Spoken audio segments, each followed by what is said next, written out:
Okay guys, so for today's video ay gagawa tayo ng halo-halo. So meron tayo dito saging, mais, meron din tayo nito at nito.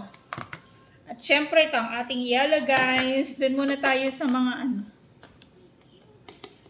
mga ingredients.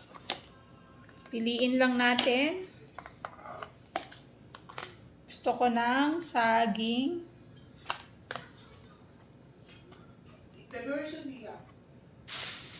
Gusto ko din ng mais, nang maubos na tong mais namin.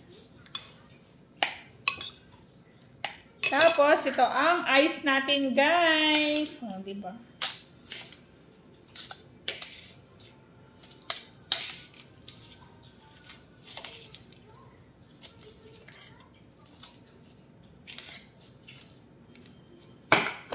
At ang pampalasa.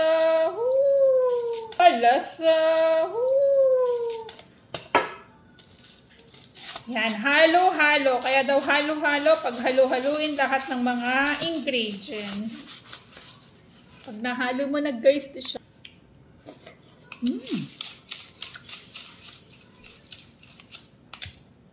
Tama-tama sa mainit na panahon sa Australia.